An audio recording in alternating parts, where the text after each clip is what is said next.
Hello friends. आज के lecture में हम लोग पावर्स ऑफ द प्रेसिडेंट सीखेंगे कि कॉन्स्टिट्यूशन ऑफ इंडिया में प्रेसिडेंट को क्या क्या पावर्स दी गई हैं। ब्रॉडली हम लोग 7 हेड्स में इसको पढ़ेंगे। जो पावर्स है प्रेसिडेंट की, पहली है एग्जीक्यूटिव पावर्स, दूसरी है मिलिट्री पावर्स, तीसरी है डिप्लोमेटिक पावर्स, चौथी है लेजिस्लेटिव पावर्स, और पांचवी है पार्डनिंग पावर्स, छठी है इमरजेंसी पावर्स, और लास्ट है 7th फाइनेंशियल पावर्स। तो इसको हम लोग डिटेल में देखते हैं एक एक करके। एग्जीक्यूटिव पावर्स में प्रेसिडेंट के पास एक्सटेंसिव एग्जीक्यूटिव पावर्स हैं। वो रिपब्लिक ऑफ इंडिया के हेड हैं, और एग्जीक्यूटिव पावर्स जो यूनियन गवर्नमेंट की है वो सारी प्रेसिडेंट में ही वेस्टेड है, प्रेसिडेंट में ही निहित है। जितने भी executive actions government of India लेती है वो प्रेसिडेंट ऑफ इंडिया के नाम से ही लेती है। ये आर्टिकल 77 में है। तो प्रेसिडेंट ऑफ इंडिया के नाम से लेने का मतलब ये नहीं कि हर ऑर्डर पे प्रेसिडेंट ऑफ इंडिया दस्तखत करते हैं, लेकिन उसमें लिखा होता है कि प्रेसिडेंट की तरफ से ये डिसीजन लिया जा रहा है, प्रेसिडेंट ये कार्य कर रहे हैं। उसके लिए रूल्स बने हुए हैं कैसे करना है, किस तरीके से करना है, लेकिन वो प्रेसिडेंट के नाम से ही लिए ऑर्डर्स बनते हैं। और ये executive powers president council cabinet की एडवाइस पर ही एक्सरसाइज करते हैं, अपनी इच्छा के हिसाब से नहीं कर सकते हैं। प्रेसिडेंट हमारे प्राइम मिनिस्टर को अपॉइंट करते हैं, और प्राइम मिनिस्टर की एडवाइस पे काउंसिल ऑफ मिनिस्टर्स को अपॉइंट करते हैं। प्रेसिडेंट ये सारे अपॉइंटमेंट्स भी करते हैं। जजेस of the supreme court and high court, governors of the state, controller and auditor general of India, attorney general of India, members of finance commission and other official commissions, chairman and members of public service commissions, various officers further in relation to matters concerning scheduled caste, scheduled tribes, backward classes and linguistic minorities जो भाषा के basis पे minority हैं। इसके अलावा president के पास ये सारी पावर्स भी हैं। Power to make rules specifying the manner in which the orders and other instruments made and executed in his name shall be authenticated. किस तरीके से ऑथराइज किया जाएगा, जो ऑर्डर्स और इंस्ट्रूमेंट्स उनके नाम से इशू हो रहे हैं उसके लिए रूल्स बनाए जाएंगे कि किस तरीके से उनकी तरफ से ऑथराइज किया जाएगा। प्रेसिडेंट खुद हर ऑर्डर्स पे, हर इंस्ट्रूमेंट पे दस्तखत नहीं करते, लेकिन उनके नाम से किया जाता है काम। तो उसके लिए रूल्स प्रोसीजर क्या होगा, उसके लिए रूल्स बनाएंगे, और प्रेसिडेंट रूल्स बनाते हैं। अगर किसी मिनिस्टर ने कोई डिसीजन लिया है तो प्रेसिडेंट प्राइम मिनिस्टर को कह सकती हैं कि काउंसिल ऑफ मिनिस्टर के समक्ष इसको रखा जाए उनके कंसिडरेशन के लिए, ये डिसीजन मिनिस्टर ने सही लिया है कि नहीं। President inter state council appoint करते हैं, ताकि वो काउंसिल क्या करती है, एडवाइस करती है सेंटर और स्टेट के बीच के रिलेशंस को, और तमाम राज्यों के बीच, स्टेट के बीच के कोऑपरेशन के लिए एडवाइस है। ये inter state council president appoint करते हैं। प्रेसिडेंट किसी भी एरिया को शेड्यूल्ड एरिया घोषित कर सकते हैं, और वो किसी भी शेड्यूल्ड एरिया या ट्राइबल एरिया को एडमिनिस्टर करते हैं, उसका शासन चलाते हैं प्रेसिडेंट का। और ये SC ST OBC की कंडीशंस को इन्वेस्टिगेट करने के लिए कमीशन भी अपॉइंट करते हैं प्रेसिडेंट।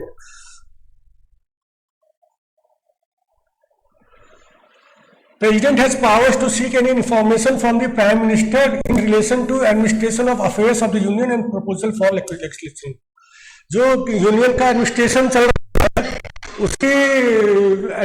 उसके संबंध में कोई भी इंफॉर्मेशन मांग सकते हैं प्राइम मिनिस्टर से, और जो भी प्रपोजल्स जा रहे हैं कानून बनने के लिए उनके विषय में भी प्राइम मिनिस्टर से इंफॉर्मेशन मांग सकते हैं। प्रेसिडेंट रूल्स बनाते हैं for more convenient transaction of business of the union government, और allocation of set business among the ministers. Union government के जितने भी ट्रांजेक्शन हैं उनको कन्वीनियंटली गो थ्रू हो जाए, इसके लिए वो रूल्स बनाते हैं। और ये जो यूनियन गवर्नमेंट का काम है उसको डिस्ट्रीब्यूट करने के लिए मिनिस्टर्स के बीच में वो भी बनाते हैं। प्रेसिडेंट के पास पावर होती है यूनियन टेरिटरीज को एडमिनिस्टर करने की, उसका शासन चलाने की। किसके थ्रू? एक एडमिनिस्ट्रेटर प्रेसिडेंट अपॉइंट करते हैं जो प्रेसिडेंट के बिहाफ पे यूनियन टेरिटरीज पे शासन करते हैं, उसका कामकाज संभालते हैं। अच्छा, ये तो हो गया एग्जीक्यूटिव पावर्स। अब आ जाते हैं military powers. President supreme commander हैं डिफेंस फोर्सेस के, वो तो वार भी डिक्लेयर कर सकते हैं, पीस भी डिक्लेयर कर सकते हैं किसी दूसरे देश के साथ। लेकिन प्रेसिडेंट ये मिलिट्री पावर्स कंट्रोल किया जाता है पार्लियामेंट के थ्रू, और जो पार्लियामेंट एक लॉ बनाती है इसके लिए, उसके थ्रू कंट्रोल किया जाता है मिलिट्री पावर्स प्रेसिडेंट की। इसके अलावा जो आर्मी के, नेवी के और एयरफोर्स के चीफ होते हैं उनका अपॉइंटमेंट भी प्रेसिडेंट करते हैं। अब आ जाते हैं लेजिस्लेटिव पावर्स, कानून बनाने की पावर्स, ये सबसे ज्यादा इंपॉर्टेंट है। President part of union parliament है। यूनियन पार्लियामेंट लोकसभा और राज्यसभा ही नहीं होती, यूनियन पार्लियामेंट के 3 भाग हैं, लोकसभा, राज्यसभा और प्रेसिडेंट। ये कोई भी कानून इन तीनों के थ्रू पास होगा तभी वो कानून बनेगा। अगर जो लोकसभा और राज्यसभा से पास हो गया, प्रेसिडेंट का अप्रूवल नहीं हुआ, तो वो कानून अमल में नहीं लाया जा सकता, वो कानून बना ही नहीं। तो इस लेजिस्लेटिव पावर्स भी प्रेसिडेंट के पास बहुत है। इसमें से हम लोग कुछ एक देखते हैं। कोई भी अगर नया स्टेट बनना है या किसी स्टेट की बाउंड्री चेंज होनी है, तो उसके लिए बिल तभी पार्लियामेंट में जाएगा जब प्रेसिडेंट उसकी रिकमेंडेशन कर दे। आर्टिकल 3 में दिया हुआ है। 12 सदस्य राज्यसभा के नॉमिनेट करते हैं प्रेसिडेंट। वो सदस्य होते हैं इस फील्ड के, literature, science, art and social service, इस फील्ड के एक्सपर्ट्स होते हैं जिन्होंने इस फील्ड में काफी अच्छा काम किया है। उनमें से 12 लोगों को नॉमिनेट करते हैं प्रेसिडेंट आर्टिकल 80 के तहत। ठीक है। हाउस ऑफ जो पार्लियामेंट की हाउसेस है, लोकसभा, राज्यसभा, उसको समन करना, उसको प्रोरोग करना, ये प्रेसिडेंट की पावर्स में है आर्टिकल 85 के तहत। लेकिन ये उनके पर ये बाउंड है कि वो 6 महीने के अंदर, एक सेशन के बाद 6 महीने के अंदर दूसरा सेशन जरूर बुलाएंगे। लोकसभा को वो डिजॉल्व भी कर सकते हैं 85 के तहत। लोग राज्यसभा को नहीं कर सकते, वो तो परमानेंट बॉडी है। किसी भी हाउस को वो एड्रेस कर सकते हैं, संबोधित कर सकते हैं हाउस में जाकर के, और वो उसको हाउस को मैसेज भी, लिखित मैसेज भी भेज सकते हैं आर्टिकल 86 के तहत। अगर दो हाउसेस में डेडलॉक हो गया है, किसी दोनों हाउस सहमत नहीं हो पा रहे हैं, लोकसभा और राज्यसभा, तो वो दोनों हाउस की जॉइंट सिटिंग बुला सकते हैं, ताकि जॉइंट सिटिंग बुला के जॉइंट वोटिंग करा लिया जाए और उसका पास करना है कि नहीं करना है ये डिसाइड कर लिया जाए। किसी भी बिल को प्रेसिडेंट की एसेंट चाहिए ही चाहिए, तभी वो कानून बनेगा। अगर कोई बिल उनके पास आता है अप्रूवल के लिए, वो तो या तो अपना अप्रूवल दे सकते हैं या अपना अप्रूवल रोक भी सकते हैं, विथहोल्ड कर सकते हैं, या फिर वो चाहे तो उसको वापस भेज सकते हैं हाउसेस को कि इसको फिर से कंसीडर करो, फिर से इसको देखो इसके प्रोविजन। लेकिन उसके बाद जब अगर हाउस ने फिर दोबारा पास करके भेज दिया, और या तो कुछ अमेंडमेंट्स के साथ या बिना अमेंडमेंट के एज इट इज भेज दिया, तब प्रेसिडेंट को अप्रूवल देना ही होगा। दोबारा वो कुछ उसको रोक नहीं सकते, उसको विथहोल्ड भी नहीं कर सकते। ये आर्टिकल 111 का प्रोविजन है। इसको हम लोग सब सारे कोई डिटेल में एक आर्टिकल देखेंगे, अभी बहुत समरी फॉर्म में बता रहे हैं। अच्छा, इसी तरीके से अगर कोई स्टेट लेजिस्लेचर कोई बिल पास करता है, तो वो वहां के गवर्नर के पास जाता है अप्रूवल के लिए। गवर्नर चाहे तो अप्रूवल दे दे तो वो वहां का कानून बन जाएगा। लेकिन अगर गवर्नर चाहे तो वो उसको प्रेसिडेंट के कंसिडरेशन के लिए रोक सकते हैं अपने पास, और उसको प्रेसिडेंट के पास भेज देंगे कि प्रेसिडेंट डिसाइड करेंगे क्या करना है इस बिल का। तो अगर वो ऐसा करते हैं तो फिर प्रेसिडेंट के पास पावर है, या तो वो अपनी कंसेंट दे दें, या फिर उसका कंसेंट रोक लें, या फिर डायरेक्टर गवर्नर को कहते हैं कि इसको फिर से स्टेट लेजिस्लेचर को भेजो और उसको फिर से रिकंसिडर करने के लिए कहो। हालांकि ये काम मनी बिल में नहीं कर सकते, अदर बिल्स में कर सकते हैं। और उसके बाद जब वापस से फिर से आया प्रेसिडेंट के पास फिर से कंसिडर होकर के, तो इस केस में प्रेसिडेंट रिफ्यूज भी कर सकते हैं साइन कंसेंट देने से। यूनियन गवर्नमेंट पार्लियामेंट वाले केस में दोबारा रिजेक्ट नहीं कर सकते थे, रिफ्यूज नहीं कर सकते थे। लेकिन स्टेट लेजिस्लेचर वाले केस में वो दोबारा भी रिफ्यूज कर सकते हैं, अपना कंसेंट देने से मना कर सकते हैं। अच्छा, कभी कभी पार्लियामेंट दोनों सिटिंग में नहीं है, बैठी नहीं है, कोई कानून बनाना है अर्जेंट, तो पार्लियामेंट को बुलाना कठिन है इस समय, तो एक ऑर्डिनेंस के थ्रू कानून बना सकते हैं प्रेसिडेंट, आर्टिकल 123 में, और वो as good as law by parliament होता है। अगर कोई भी ऐसा बिल है जो ट्रेड कॉमर्स पे रेस्ट्रिक्शन लगाता है, उसकी फ्रीडम पे रेस्ट्रिक्शन लगाता है, जो कि स्टेट गवर्नमेंट पास करना चाहती है स्टेट है, तो वो प्रायर सैंक्शन प्रेसिडेंट का चाहिए। प्रेसिडेंट अगर प्रायर सैंक्शन देंगे तभी स्टेट लेजिस्लेचर उस बिल को पास कर सकती है। किसी भी मेंबर, पार्लियामेंट के मेंबर के डिस्क्वालिफिकेशन का डिसीजन भी प्रेसिडेंट लेते हैं कि ये डिस्क्वालीफाई हो रहा है कि नहीं मेंबरशिप से, और लेकिन ये वो इलेक्शन कमीशन की कंसल्टेशन में लेते हैं। प्रेसिडेंट एनुअल बजट पार्लियामेंट में ले करते हैं। इसके अलावा तमाम और रिपोर्ट्स होती हैं जो पार्लियामेंट के समक्ष प्रेजेंट करते हैं, और एजी की रिपोर्ट, यूपीएससी की रिपोर्ट, कमीशन फॉर एससी और एसटी की, commission for backward classes, commission for special officer for linguistic minorities की, इन सारे कमीशंस की रिपोर्ट और एनुअल बजट वो सब प्रेसिडेंट पार्लियामेंट के समक्ष ले करते हैं। अच्छा, अब आ जाते हैं डिप्लोमेटिक पावर्स। डिप्लोमेटिक पावर्स में वो एम्बेसडर्स भेजते हैं और दूसरे डिप्लोमेटिक रिप्रेजेंटेटिव्स भेजते हैं दूसरे देशों को, इंडिया के एम्बेसडर्स और डिप्लोमेटिक रिप्रेजेंटेटिव्स। सिमिलरली दूसरे देशों के एम्बेसडर्स और डिप्लोमेटिक रिप्रेजेंटेटिव्स को वो रिसीव भी करते हैं इंडिया में। और जितने भी ट्रीटीज होती हैं, इंटरनेशनल एग्रीमेंट होते हैं, वो सब प्रेसिडेंट के नाम से ही लिए जाते हैं, लेकिन उसका पार्लियामेंट से अप्रूवल होना जरूरी है। अच्छा, पार्डन, पावर टू पार्डन, ये भी बहुत इंपॉर्टेंट पावर है।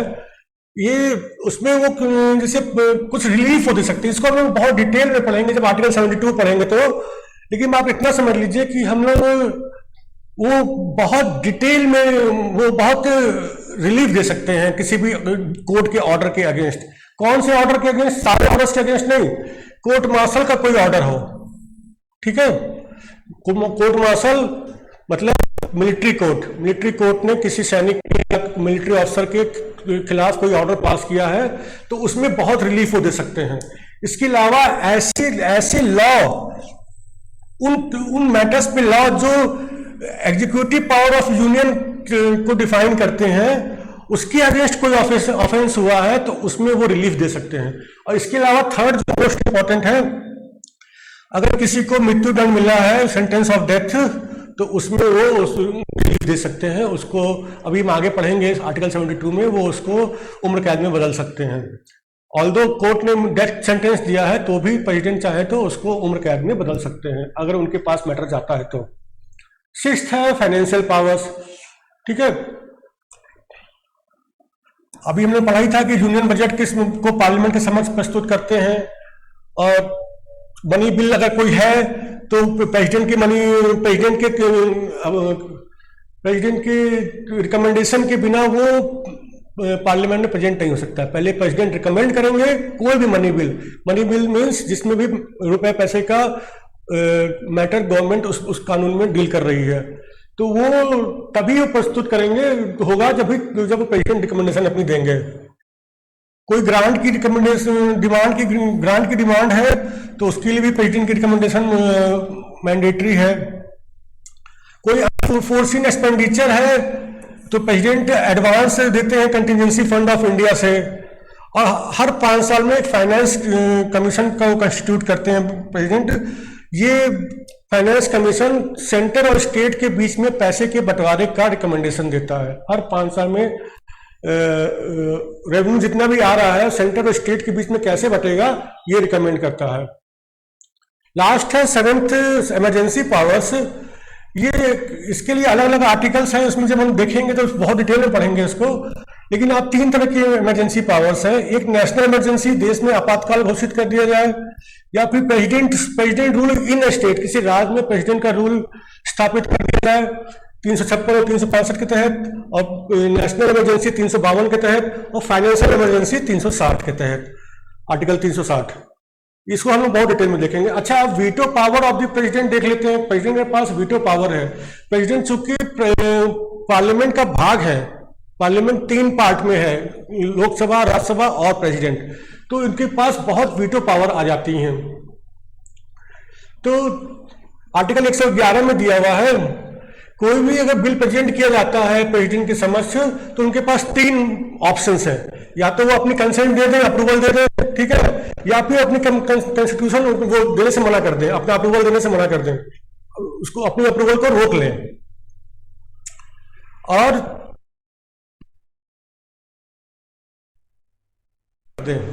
बिल को वापस कर दें, लेकिन मनी बिल को छोड़ करके।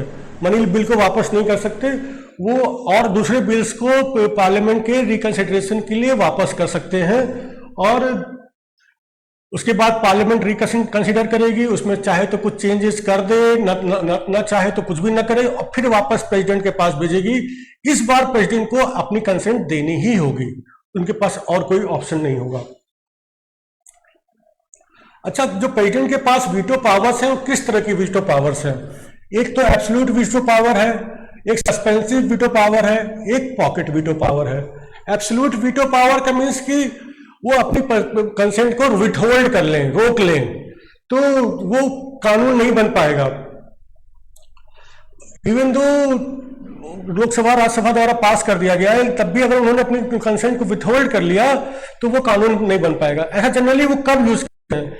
जैसे एक पार्लियामेंट, लोकसभा राज्यसभा ने पास करके भेजा उनके पास कंसेंट के लिए, इसी बीच लोकसभा डिसॉल्व हो गई। अब एक नई कैबिनेट आई, उसने कहा, रिकमेंड किया कि सर इसको अपनी कंसेंट विथहोल्ड कर लीजिए, अब नई पार्लियामेंट इस पर डिसीजन लेगी। तो ऐसे केस में जनरली वो अपनी कंसेंट विथहोल्ड कर लेते हैं और वो लॉ नहीं बन पाता।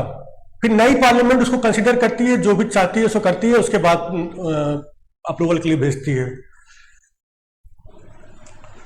तो यही लिखा है इसमें, यहाँ पे president usually uses this power when the cabinet resigns before the assent is granted to the bill. Cabinet ने पास करके भेजा लेकिन उसने रिजाइन कर दिया, जब तक गवर्नमेंट प्रेसिडेंट के अप्रूवल होते तब तक रिजाइन कर दिया। तो उसके बाद जो नई कैबिनेट आई उसने कहा कि अपना असेंट विथहोल्ड कर लीजिए, तो फिर वो विथहोल्ड करते हैं। सस्पेंसिव वीटो मनी बिल को छोड़ करके और बाकी बिल्स में वो चाहे तो वापस भेज दे पार्लियामेंट के पास कि इसको रिकंसिडर करो। तो रिकंसिडर करने को सस्पेंसिव वीटो कहते हैं, मतलब थोड़े समय के लिए सस्पेंड हो गया।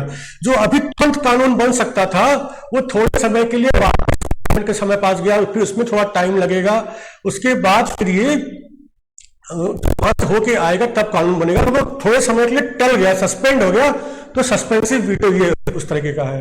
दोबारा आएगा तो फिर उसके बाद तो उनको साइन करना ही होगा, फिर वो रिफ्यूज नहीं कर सकते। पॉकेट वीटो कहीं भी कानून पार्लियामेंट कॉन्स्टिट्यूशन में दिया नहीं है, लेकिन फिर भी है। वो ये है कि संविधान में कहीं भी ये नहीं दिया गया कि आपको इतने समय के अंदर डिसीजन लेना होगा, ठीक है। तो वो प्रेसिडेंट चाहे तो उसको अपने पास पेंडिंग छोड़ दें कि अभी डिसीजन होगा बाद में। वो पेंडिंग कितने समय के लिए भी छोड़ दें, 1 महीना, 2 महीना, 2 साल, 4 साल, कितने समय के लिए भी वो छोड़ दें पेंडिंग, और कोई एक्शन न ले। He does not take any action, न पॉजिटिव न नेगेटिव, और इनडेफिनिट पीरियड तक उसके लिए उसको पेंडिंग छोड़ दें, तो फिर वो कानून बन ही नहीं पाएगा। तो इसको कहते हैं पॉकेट वीटो। हालांकि ये वाला चीज उनको कॉन्स्टिट्यूशन अमेंडमेंट बिल पे अप्लीबल नहीं थी, ये पावर, ये उनको दूसरे बिल्स पे अवेलेबल है। अच्छा, एक लास्ट हम लोग ये देखें, वीटो पावर अगर जो स्टेट गवर्नर ने कुछ बिल स्टेट के प्रेसिडेंट के कंसिडरेशन के लिए रख लिए थे, उसमें क्या पावर्स हैं ये प्रेसिडेंट के। उन केसेस में है तो अपनी कंसेंट दे दें, या फिर अपनी होल्ड कर लें, और या फिर गवर्नर से कह दें कि इसको वापस स्टेट लेजिस्लेचर को भेजो रिकंसिडर करने के लिए, अदर देन मनी बिल्स। तो अगर वापस फिर कंसिडर होके आता है, इस बार वो चाहे तो कंसेंट दें चाहे तो ना दें। यहां पार्लियामेंट की तरफ मैंडेटरी नहीं है कि कंसेंट देना ही होगा। और कॉन्स्टिट्यूशन ने कोई टाइम लिमिट नहीं दी है कि प्रेसिडेंट इस टाइप के केसेस में कितने समय में देंगे। इसको हम डायग्राम के फॉर्म में बहुत जल्दी देख लेते हैं। क्या क्या ऑप्शंस है प्रेसिडेंट के पास। जो बिल पार्लियामेंट द्वारा पारित किए गए हैं उसमें ऑर्डिनरी बिल है अगर तो वो अपनी कंसेंट दे सकते हैं, वो विथहोल्ड कर सकते हैं, वो पार्लियामेंट को रिटर्न कर सकते हैं रिकंसिडरेशन के लिए। मनी बिल है तो रिटर्न नहीं कर सकते, अपनी कंसेंट दे सकते हैं और विथहोल्ड कर सकते हैं। कॉन्स्टिट्यूशन अमेंडमेंट बिल में उन्हें कंसेंट देना ही होगा और कोई ऑप्शन नहीं है। और अगर द्वारा रिजर्व किया गया है कोई स्टेट का बिल तो ऑर्डिनरी बिल है तो वो अपनी कंसेंट दे सकते हैं, विथहोल्ड कर सकते हैं कंसेंट और वापस भी कर सकते हैं गवर्नर को कि इसको स्टेट लेजिस्लेचर को वापस भेजो। इसी तरीके से मनी बिल है तो अपनी कंसेंट दे सकते हैं और विथहोल्ड कर सकते हैं। Thank you friends.